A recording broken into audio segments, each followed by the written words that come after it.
প্রথমে ইনভেস্ট কত ছিল আপনার? ৳0 ৳0 একেবারে থেকে 0 শুরু করেছেন। হ্যাঁ, একেবারে ৳0 এখন মাসিক কেমন বিক্রি হয় আপনার? মাসিক সেল এখন দেখা যায় যে ৳১.৫ লাখ, ৳১ লাখ কখনো ৳2 লাখ এভাবে আসে আরকি। বাগেরহাটের নদীর তীরে একজন সফল ব্যবসায়ী কিভাবে তার ব্যবসা গড়ে তুলেছে এবং একটি ব্যবসা থেকে অনেকগুলো ব্যবসা প্রতিষ্ঠান গড়ে তুলেছে, তার ব্যর্থতা, সফলতা, অভিজ্ঞতা সবকিছুই আমরা জানতে পারবো। তো চলুন শুরু করা যাক।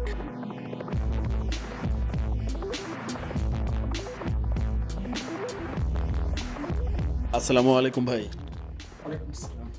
আমি সোহেল বলছিলাম। আমাদের একটা ইউটিউব চ্যানেল আছে যেখানে তরুণদের ইন্সপায়ার করা হয়। তো এই যে ইমরান মার্ট দেখলাম, এটা কি আপনার ব্যবসা? জি, আমি ইমরান হোসেন ইসা। ইমরান মার্ট এটা আমারই ব্যবসা। আচ্ছা, এটা আ আপনাদের কি শুধু অনলাইনে ব্যবসা নাকি অফলাইনও আছে? অনলাইনেই পুরোটা বলা যায়, আর স্থানীয়ভাবে টুকটাক যারা চেনে এভাবে অফলাইনে যেটা হয় আরকি। আচ্ছা, এই কত বছর হলো ব্যবসা শুরু করেছেন? ব্যবসা ২০২০ সালে। ২০ সালে। বসেন, বসেন প্লিজ। আপনিও বসেন। হ্যাঁ, শিওর। বেসিক্যালি ১ম কোন প্রোডাক্ট নিয়ে কাজ শুরু হয়েছে আপনার? বেসিক্যালি মধু নিয়ে শুরু করেছিলাম। প্রথমত মধু শুরু করেছিলেন। এখন কত ধরনের প্রোডাক্ট আছে আপনার? এখন ১০ আইটেমের বেশি আছে। প্রথমে ইনভেস্ট কত ছিল আপনার? ৳0 ৳0 থেকে শুরু করেছেন। হ্যাঁ, একেবারে ৳0 আইডিয়াটা কিভাবে মাথায় আসলো? আইডিয়াটা আসলো, আসলে আমি তো এখনো ছাত্র। আমি এখনো পড়াশোনা করতেছি। আপনার ফাজিল তৃতীয় বর্ষে মানে লাস্ট ইয়ারে। আচ্ছা। তখন আমি আলিম পরীক্ষা দিব। করোনা শুরু হলো ২০২০ এর দিকে। তো আমি তখন মসজিদে চাকরি করতাম। তো মসজিদে চাকরি করলে তখন আমি মাত্র ৳৩,০০০ বেতন পেতাম। আচ্ছা। তো ভাবলাম যে পাশাপাশি কিছু করা উচিত। শুধু মসজিদ নিয়ে পড়ে থাকবো। তো পরীক্ষার আগে একজন মধু ব্যবসা করে, উনি আমাকে ২ কেজি মধু দিয়ে বলল কি, "এটা ট্রাই করো। অনলাইনে তো সারাদিনই ঘুতাঘুতি করো। আচ্ছা। তো এটা নিয়ে ট্রাই করতে পারো।" তো আমি যখন পোস্ট করলাম ২০২০ সালে, সম্ভবত ওটা মার্চ মাসের দিকে বা ফেব্রুয়ারি এরকম হবে। তো পোস্ট করলে আমার প্রায় ১০-১২ কেজি মধুর অর্ডার হয়। ওখান থেকেই মূলত পথ চলা শুরু। তখন আমার কাছে ওনার থেকে মধু কেনার মতো টাকা ছিল না। আমি ওটা বিক্রি করেই ওনাকে দিছি। এর জন্য বলেছি একেবারে ০ থেকে পুঁজি আমার। মানে কোনো এক আচ্ছা। টাকাও ছিল না। ইনভেস্ট প্রথম পর্যায়ে একদম ছিল না। একদম ছিল না। এখন মাসিক কেমন বিক্রি হয় আপনার? মাসিক সেল এখন দেখা যায় যে ৳১.৫ লাখ, ৳১ লাখ কখনো ৳2 লাখ এভাবে আসে আরকি মাসিক সেল। আচ্ছা, এটা কি সম্পূর্ণ অর্গানিক ভাবেই আপনি সেল করেন? অর্থাৎ কোনো প্রকার বিজ্ঞাপন তো না, দেন না? কোনো ধরনের বিজ্ঞাপন নাই, অ্যাড রান করা হয় না, সম্পূর্ণ অর্গানিক সেল। আপনার পেজের নাম কি? আমার পেজের নাম হলো ইমরান মার্ট। আপনার কোনো কর্মচারী আছে? হ্যাঁ, আমার বন্ধু আছে একজন যার সাথে।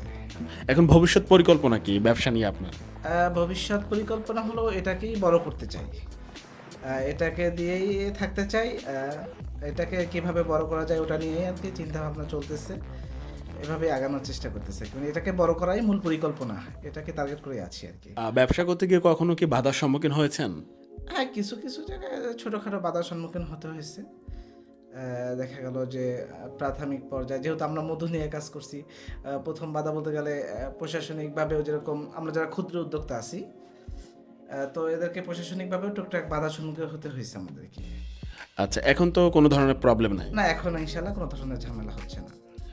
যে আমাদের যারা তরুণ উদ্যোক্তা আছে, তারা যদি কোনো ব্যবসা শুরু করতে চায়, তাহলে কি করা উচিত বলে আপনার মনে হয়? আ আ যারা তরুণ আছে, মানে আমি বলব আমার মতোই যারা আছে, তাদের এটাই বলব যে শুরু করব না করে শুরু করে দেওয়া উচিত।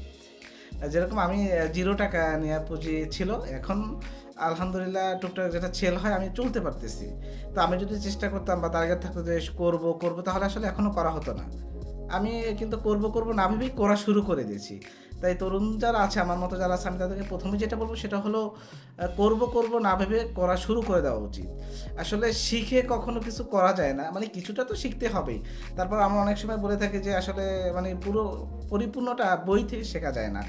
আপনি যতক্ষণ কাজ না করবেন আসলে ততক্ষণ আপনি মূল জিনিসটাই শিখতে পারবেন না। আমরা তো একটা বেসিক শিখতে পারি কোনো কোর্স করে, কিন্তু মাঠ পর্যায়ে না আসা পর্যন্ত আসলে কিছুই শিখা যাবে না। এর জন্য বলব যে শেখার জন্য হলেও আমাদের করা উচিত। আচ্ছা, সবচাইতে বেশি বিক্রি হয় কোন প্রোডাক্ট? মধু?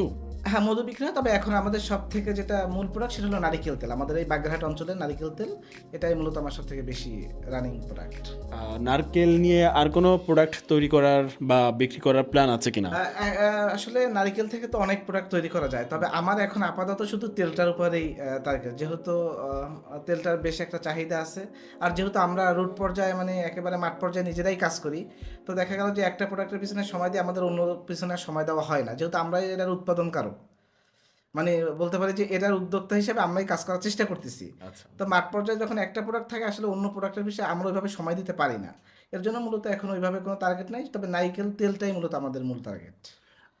এখন পড়াশোনা তো করছেন, তাই না? হ্যাঁ, জি, জি, এই যে আমার ফাজিল থার্ড ইয়ারের জন্য ফর্ম ফিল আপ করলাম। কয়েকদিন পরে হয়তো পরীক্ষার ডেট পড়বে।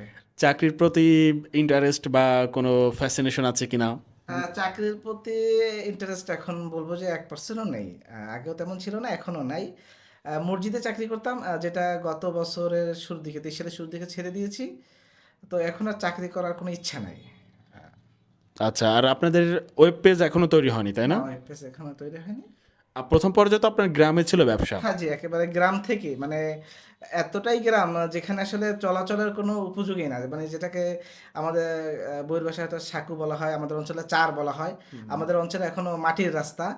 যেখান থেকে আমাদের জেলা শহরে আসতে 25 কিলো, তবে 25 কিলোর হয়তোবা 5 কিলো রাস্তা নাই। 20 কিলো হলো মানুষের বাড়ি ঘর, এখান থেকে একটু রাস্তা, ওখান থেকে আসতে হয়। তো প্রথমে ওখানে বসে আমাদের মূলত শুরুটা ছিল। তার পরিবর্তিতে এখন তো এই জেলা শহরে আসছি। বাকিটা আল্লাহ ভরসা। আপনার এই যে বাসা ভাড়া নিয়েছেন, এখানে ভাড়া দিতে হয় কত?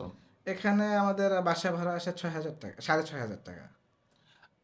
এই যে ৬,৫০০ টাকা, তারপরে সব আনুষঙ্গিক খরচ মিলে, নিজেদের খরচ সব কিছু মিলিয়ে তো সব কিছু ব্যবসা থেকে মেনটেন হয়। হ্যাঁ, জি, জি, সবকিছু ব্যবসা থেকে মেনটেন হয়। পাশাপাশি পরিবারকেও সাপোর্ট করতে পারতেছি এখান থেকে, এটাই ভালো লাগে। যাক, আলহামদুলিল্লাহ।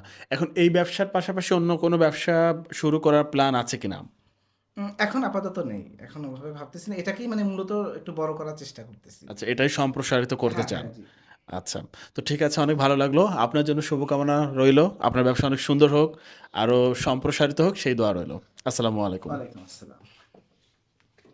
You tell me I'm someone you want.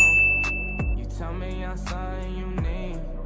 But baby, you know that I'm bad for you, yeah. Why you gotta be so nice?